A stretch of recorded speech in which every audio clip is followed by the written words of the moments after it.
Never try to be better than someone else. Always learn from others. And never cease trying to be the best you could be. That's under your control. Anybody can be a coach, and a good coach can coach anything. This kid's gonna be the best kid in the world. This kid's gonna be somebody better than anybody ever knew. The mindset of a coach can belong to anyone. And when you get to the point where all you want to do is be successful, as bad as you want to breathe, then you'll be successful. Pain is temporary. They ask me why I teach, and I reply, where could I find such splendid company? Welcome to the Coaching Mindset Podcast. This is episode 2 with Liam O'Neill, the Prove It guy. And I'm Gary Wallace from Core and I. Today we're going to talk about habits, about creating habits, about getting into good habits and realizing what habits we have. We talked about this on the last podcast. We talked about people just creating a habit of a morning routine and a nighttime routine. And we sort of went into the fact that everybody has a lot of bad habits that they have, and they think that's just part of how they live their life, and it's just the way they're going to be. So today we want to talk about ways you can change your habit and how you should look into the type of things that you are doing as a habit, and why you should change them, I suppose. It will be personal to everyone, but have you any examples of a habit that we know people have that we think that should change, especially people that are going to be listening to this? Yeah, we have habits. Who knows? I think the biggest thing is just identifying all your habits anyway that are to you. So we specified a lot, if you listen to our last podcast, about our morning routine, and that's probably where we first start developing your habits. You know, people have this habit maybe getting up in the morning and having a coffee, or they need to have their bowl of porridge, and again, that's a habit.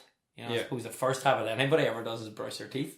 You would hope. Yeah, you would hope. So again, that's a habit, but it's identifying, actually sitting back and going, well, does that habit suit you, or does that habit have a positive effect on you? Yeah, when you mentioned the brushing your teeth, I think it's a habit all coaches or all teachers or people that deal with people should get into. So anyone that works in a shop or anything is brushing your teeth before you get involved in that activity. There's nothing worse than training with someone and you're up close to them, especially because I do wrestling, things like that, and they haven't brushed their teeth since this morning and they just stink. I think you can create different habits. It doesn't have to be just brushing your teeth. You can just do a bit of mouthwash or whatever. Back to the hygiene, we got into that last week too. But I think it's important getting into habits your habits don't just affect you, they affect the people around you. So if you get in the habit of brushing your teeth or mouthwashing before you teach or train, people are more likely to pay attention because they're not thinking. Like, I know I had an instructor years ago that breath was stinking, and every time they chatted to you, you would just think, all you're thinking the whole time is brush your teeth. Your breast. Yeah, I don't care what you're trying to teach me here. Brush your teeth. So creating habits throughout the day is important as well. So just feeding off the daytime habit. I think that people believe that they live their life a certain way, and that's just how they are. Like, without the coffee in the morning, they wouldn't function. So if they get in the habit of, like, try it for a week. Try not to drink coffee for a week. I asked them last week to not drink sports drinks for a week because they told me they'd like to be, like, they like the feeling of on edge. I was saying that's all right, but it's not great for your body to be constantly on edge, fired up. So I think if you look at the habit, so you talked last week about a journal, so writing in your journal, if you start to write everything in your journal, then you can see what kind of things that you're doing that are benefiting you and what aren't. You sort of went into that last week. Do you want to go into that a wee bit more about what you noticed from writing in a journal, how that's improved your day to day? Yeah, I think we said the biggest thing is reading back on it. You know, whenever you have those thoughts in your head for that day, they're the thoughts for that day, but you know, you're going to have maybe a completely different set of thoughts the next day because of maybe what's happened or what's coming ahead for that day. Yeah. And what you'll soon see, you'll see a little pattern kind of coming along, and you know, you'll notice what your mood was or where you were, or you know, even I started writing down now what time I, actually writing that. So yes, I get up at the same time, but maybe at the start I was falling into a bad habit of lifting my phone up, and I might have wasted, I would say, 15-20 minutes going over whatever it was from the night before that I thought I missed out on. And it wasn't until I was writing down and wrote, well, it's now 5:20 in the morning. And well, where did those 20 minutes go? Yeah. You know, I've been up here since 5 o'clock. And until I actually wrote it down, I went, well, now when I get up, I'll turn off that alarm. And then I just go straight to the bathroom, brush my teeth, and try to leave the phone up there. It is hard at time, especially if I'm offline from, 10, half 10. And because a lot of people are active around that time. And especially if I have something up on my Core and A page or anything, I got people against their habit. They're lying in bed at night and they're starting to text and starting to do everything. So writing in the journal, for one, or any, got me to think about, well, what am I actually doing with that 20 minutes?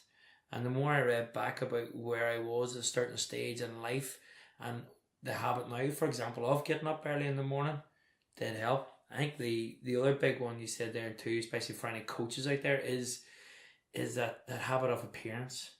Yeah. I won't get in the habit now every time if I'm going out or doing is wearing my Core and A gear. Yeah. Because it just shows that sense of professionalism. This is who I am, this is what I do, this is what I'm proud of. And I'm always, even so simple, I might put a bit of gel in my hair before I go to boot camp rather than waking up with morning hair, bedhead. I don't know, you're lucky you have hair. I don't have that difficulty. Always go to the fact that I'm ginger, but I I'm the same. Whenever I'm going to work, I always wear like a prove it guy top, or if I'm doing anything where I think I need a suit, then I'll wear a suit. But if you met me in the gym, I look like a homeless person. I've no socks on most of the time. I'm wearing old clothes because that's not somewhere, because I'm not working there, or I'm trying to, I don't need to put anything across there. I'm just there to train and get my training done. And I like the feel of it. Like, I wear clothes that I feel comfortable training with, so I don't have to worry about that. So again, it's getting that. For me, it was at the start, because of what I did when I came back. I always thought I had to look like a trainer. I always had to look the part. Even when I was training on my own, I had to look like, just if I made a video or if someone seen me, I'd have to look like I was someone that should be in charge of training and should be, like you said, the appearance. Whereas now I want my training to be about training, not about how I look. So I dress in clothes that I find are comfortable, and I train it. I don't like shoes or socks, so I generally don't wear them. But like you said, if you're going in to do something professional and you want to look professional, get in that habit of looking like a professional. There's nothing worse than people coming in and asking where the coach is. Yeah. And you're like, oh, I'm the coach. I'm the coach. I'm that guy. Yeah. No, it did. And then the other side of that is don't get too obsessed. Yeah. Appearance is only one thing, but getting that into the habit of, well, I know that I'm going to wear these pair of tracksuit bottoms on the top, which is very easy, and very comfortable to get into, but don't over stress about that. Again, back to that, just make it a habit. Like, I literally get up in the morning and I know, right, my core gear's on. Yeah. If it's sitting out from the night before, that I can just say, right, look, I'm putting that top on again. Look at Steve Jobs did. Steve Jobs was, for anyone that doesn't know, he was a computer guy. For any super geeks, you'll know more than me, but he created a uniform for himself. They didn't have uniform when he worked, and he used to get up and then he'd think about what he had to wear and what he wore yesterday, and can he wear that same t-shirt? Was it clean or what? And he decided that was just a waste of his time, so he decided to wear a polo neck.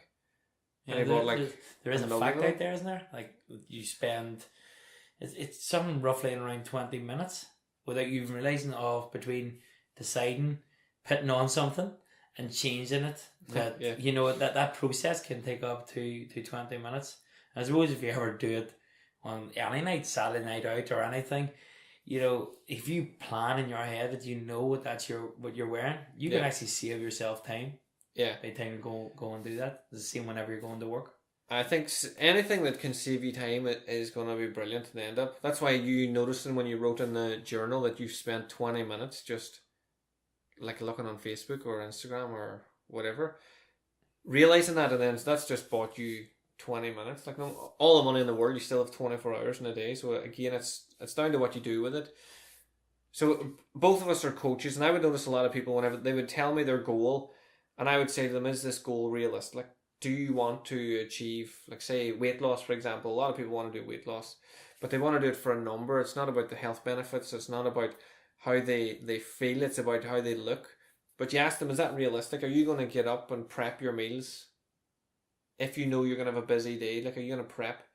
Because if that's not realistic, then you need to change your goal. Your goal needs to be to create a habit where you can get up and prep. So I think that's important when you're looking at creating habits, things like that. It's about what your goal is first. So if you set a goal for whatever it is, if we talk about the gym, for example, if you set a specific goal for lifting a 100 kg deadlift, then have you got a realistic plan to get you there? Or are you just going to go in every day and try to lift 100 and hope that someday it just eventually works? So whenever you're creating a habit, you're looking at if you look at what this habit would do for you, not just that it's good to drink 3 liters of water or whatever, like it's good, brilliant, but what's the point in it being good? What's it for? So if it's good for your health and you will feel better, then surely that's going to be better than just, oh, I couldn't do that, that's too hard. Like, to me, I think that people that don't create healthy habits, eventually, like, they start to lose more time than someone healthy because they have to start going to the doctors. They have to start going to physio. They have to start going to... They're not going because they choose. We talked about this before we started, that you were going for a massage at least once a month because you chose to do that. So that's a habit that it is an hour of your time, and a lot of people don't think they can be selfish for an hour, but eventually they're going to have to be selfish for longer because they're sitting in waiting rooms or going to appointments or trying to find out where they can eat because their body's wrecked whenever they eat certain foods and things because they haven't. Yeah, that begs our quote, if you don't make time for fitness, you may as well make time for illness later. Yeah. Yeah, it is that, and we kind of triggered something there I used to do with clients a lot. Would if they came in and they were really, really struggling, I would say, well, just focus on these 3 things. Like, number one, a lot of them would have to do is, make sure you're getting your 3 liters per day. The next one would, I know everybody's different, but to keep it kind of stupid simple, as I say sometimes, is eat 5 times a day. Breakfast, snack, lunch, snack, dinner. And see how you feel out that. And then the third one then would be your sleeping pattern. So not even once would I even mention exercise to them. I think, look, if you can come to one class a night, or if you feel like you don't have the time, but you can go and do a walk now, but just concentrate on those 3 things. We discussed about making a habit in 21 days, and you were saying the fact that might, again, there's no real research out there. And I think the way maybe that I was trying to do it when I look back on it, it wasn't so much so in saying you need to do this for 21 days. It was that accountability. Yeah. So they could come back to me and they could say, well, you know what, Gary, I did do this and I have done that. Maybe they just needed that wee bit of, well, I need to do this because Gary is saying it. It's that accountability that really enforces the habit rather than creating it, enforcing it. And in that 21 days, they have 3 weeks of reinforcing that they can achieve something that they've set out to achieve. A lot of people just think they can't. I could never drink 3 liters of water because, like, I've had people say to me they could never do that because of their job. They can't go to the toilet as much. They can't go whenever they like. So then they drink 3 liters of water. They need to go to the toilet more, but they haven't the time to do that. So then they stop drinking water, which I don't know. I don't have a real job anymore, but I think that's crazy. That I think you have a real job. You have an awesome job. Jobs. I don't have a 9 to 5. Yes, that's better. But I remember when I worked in a shop, and I remember being in that same boat. And I used to think, because I'm on my own in the shop, I couldn't go to the toilet because, like, what if someone came in and robbed the place? Or what if someone just came in and was a customer and wanted to buy shampoo or whatever people buy in shops? I don't know. What have you actually selling? Did you know what you sold in your shop? I was 16 and in charge of a sweet shop. That was the most ridiculous yet best job ever. But whenever I started to look into, like, actually it was Layer that made me look into it, because in Layer he claimed he needed to pee. And they said that would affect him downstairs. I don't know how we go back onto that. So then I thought, God, if I'm holding in my pee the whole time, that can't be good for you. And I looked into it, and it's not good for you at all. You should, like, is your job worth, like, ruining, again, making yourself sick just because you either can't pee? But if we take away that, and you don't want to pee because of your job, you're still not drinking the water, which is still bad for you. So you're just replacing one bad habit for another. The bad habit of holding in your pee for not drinking water. Conversation went there, but I can But see you know what what I you mean, mean in but- there in a roundabout way. That's good, yeah. But that is Yeah. an actual excuse that I've been given. So if we just did an excuse day, we could. Oof, there's always in that. That's like I even going back to your thing with the coffee. I never was a big coffee drinker at all, and used to always drink tea, and really got into green tea. I really enjoyed it actually, and then started drinking coffee because we read about it just years ago that it gives you that caffeine kick. Yeah. And I actually used to get a big kick out of it because my body wasn't used to the Oh, caffeine intake. So eventually started just taking it for gym, and then I'd seen one slipping in here, one slipping in there, and before I knew it, it was the cool thing to do is to let's go for a coffee. It was you only used to do it in Friends in Central Park. I don't even know what they were drinking, but for me then I was maybe drinking 3, 4, 5 cups of coffee a day. Yeah. And I noticed, you know, feeling dehydrated, Yeah. doing different things. And again, it was just getting into a habit. Like when I was coaching in the schools, I would come up because I'm a coach. I go in and you have to sit in the staff room. So automatically, even if you don't want it, you go straight and have a coffee. Yeah. You know, it's I always refused to sit in the staff room because when I was at school, I wasn't allowed near it, and the people I didn't like were in there. So anytime I've worked in schools, I want to sit in the staff room. I'm like, no, I'm alright. you Just need stay to where do I am. that. You do it. I'm happy enough not getting forced coffee. Yeah, I down there. know, well, true. But staff rooms are a different world altogether. There's I've seen a lot of good things and a lot of other things go on too. But yeah, back to the habit. But that's I've actually stopped now. I'm don't really back to the old green tea, and I do find it a lot better. Yeah. And I actually now I do like the taste of coffee, and I do now when I do go out and have a coffee. Like I had a coffee there at the weekend. And I enjoyed it. Sounds like when people say, I was out in the rip at the weekend, you're like, had a wee coffee at the weekend, right? I'm me hear it out. crazy. Went on. I'm crazy. I keep telling people that it takes 20 minutes for coffee to enter your system and 36 for it to leave. So if you're taking a coffee in the morning, it takes you 20 minutes for that to hit your system.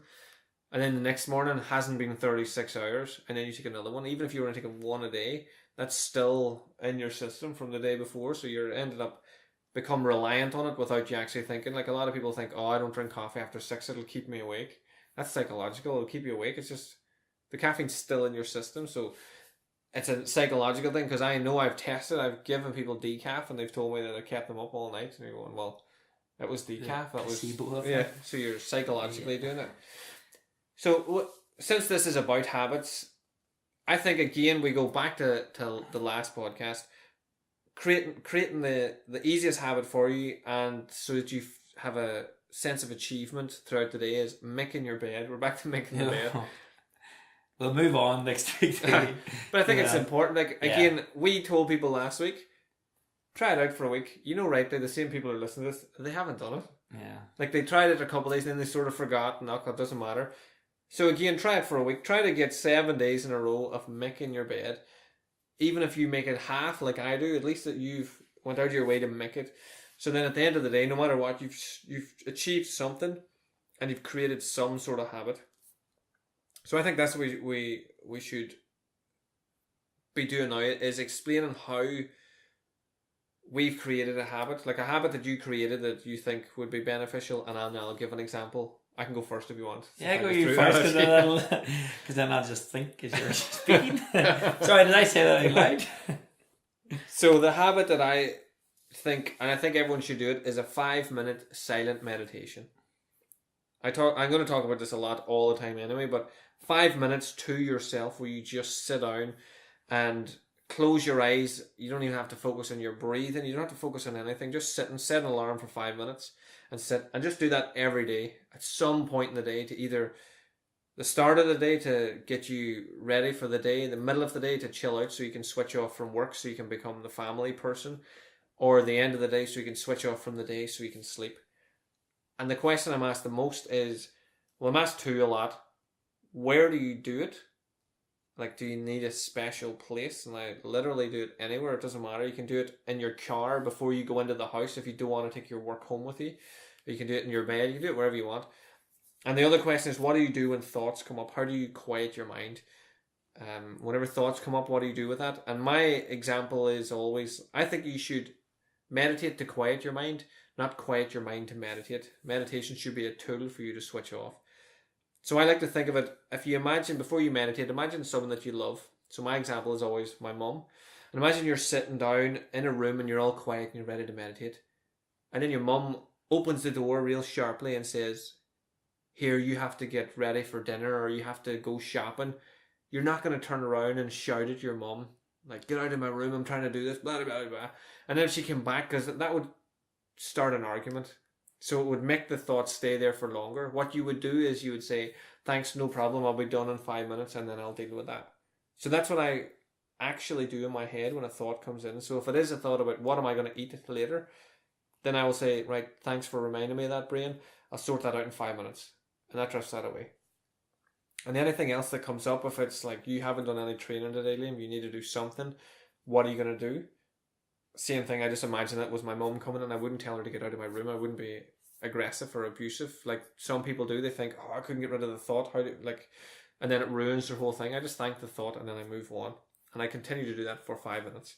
So that's my habit that I think you should create, apart from obviously making your bed, drinking the water and all the things that we've already said, but create small ones. On your meditation then, if like I would say to people, we would do some breathing and mindfulness too at the end of our class to kind of relax the body. I would always say to people, because I do it myself as well, if you are meditating or silence or whatever word you want to put on it, is if these thoughts come in, always go back to the breath. Yeah. So if you just concentrate on the breath, because it's, I know whenever I'm speaking, like they're all lying down on the ground now, maybe talking through, okay, try and relax yourself from today, any worries or anything, and straight away I'll trigger a thing in their head to say, oh, worry. But I want them to realise the worry and then say, don't worry about it. Yeah. Just forget. Just go back to that breath. Or if you actually give me a good one about visualising the cloud above your head. So it's full of all this positive energy. And you're breathing that in and let that filter through the body. And as it's coming out then, grab all that bad stuff. So I would say, if there is stress at work or family or even anywhere is niggly or sore after you maybe done a wee bit of exercise or had it, let that just go in there and just breathe it out. So again, it's just getting that visualization back to the breath and getting into making that habit a lot easier to focus on. Just when you mentioned the breathing, I work a lot with people with anxiety, and one of the things they don't like is focusing on breathing because that's a trigger for their anxiety. So whenever you teach that sort of meditation where they relax first, they get their whole body relaxed, and then you talk about the cloud and you're breathing that in, taking all of the negativity and breathing that out. After a while, they don't realize they're focusing on their breath, and then you can explain after, look, you were able to control your breathing in and out. So the next time you feel something triggering your panic, or even if you haven't, if it's just happened, if the panic's come on you, your subconscious noticed something before you did, then you know that you're in full control of your breath. So if you're shallow breathing with panic, you can then slow that right down and go back into it. Imagine your cloud, imagine whatever you want, but it gives you the opportunity whenever you do these meditations to know you can fully control your breath. And when you can control it whenever you don't need to, that's again the problem a lot of people have, is they try all these techniques when they need them. So if you do it whenever you don't need it, then your body has practiced, your mind's practiced, so then you can get into doing it when you do need it without having to focus on how do I do it. Your body knows how. You just do it because you know why you're doing it. Good. Another wee tip. Yeah, well, and I suppose back to my habit, now I've had a few minutes to think. There's actually a few things you're going through, and a big one I think a lot of people will struggle with, and especially coaches, is organisation. About writing stuff down, where to do it. Do you put it in your phone? Do you have your diary? And again, I think everybody's different, and don't be afraid to try stuff. A friend of mine recommended to me to download it was a Google Calendar. Mm-hmm. So I had it, and I find it good, but still one of the best things that I do a lot of work now. Just in my house, I just got a wee office, and I printed out. I printed out an Excel sheet, just like a calendar. Yeah. And I just blue tacked it to the wall. And now when any kind of big events or anything, I can just scribble that down because I see it nearly every day. And because it's ever changing in terms of that I'm writing stuff into it or scribbling stuff out, it means then that I can look at it and it's still not the same. Yeah. It's, I actually have that coming up. So for me, that's a habit that's helped me organise. The other one I'm maybe just going to quickly mention on, and it's actually a bad habit that I'm trying to get, is my timekeeping. I think it's a big one for all us coaches, and everybody really. It's probably something that really did. Like I finally finished with the primary school coach in AFA on Friday there, officially. But yeah.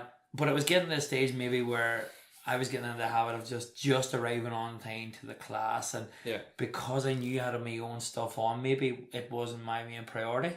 Yeah. But now the likes of my boot camp and everything, getting into that habit of getting up early in the morning, the reason I do that as well is because it gives me time to prepare now for my boot camp. So the way it made me think was, if you always say, oh, I'm late, it's not the fact that you're late, it's just that you aren't prioritising that. Yeah. I remember one of the coaches actually one day said to me, it was like, we were coaching some of the kids, and he says, you can always remember about time. As he says, if you're always late, he says, it shows you that my time isn't as important as yours as well. So it's kind of that, if you look at it like prioritizing it, and again respecting not just your own time but the other people then you're going to visit. So time, I think, is a big one for a lot of people. That's what I feel anyway. Just whenever you're talking about writing down, I use Google Keep, which is on my phone. So if I have any notes or any ideas or anything comes up, I'll write them down. But it will also, because it's connected to Google, it's on my computer. It goes straight to my computer, so it's free and it's very handy. I would use it for everything. If I'm like working with someone, like even in kinesiology, and I need to think, right, so they got injured like this, I need to keep an eye on that for next week, just to make sure. I'll put a wee note on my phone, and then it goes straight over, so I can put it in on everything on the computer. So Google Keep, it is really good. Thanks for tuning in to the Coaching Mindset Podcast, and check out the show notes below. Thanks for listening, guys, and join our habit as we're going to upload our podcast every Thursday at 6 p.m.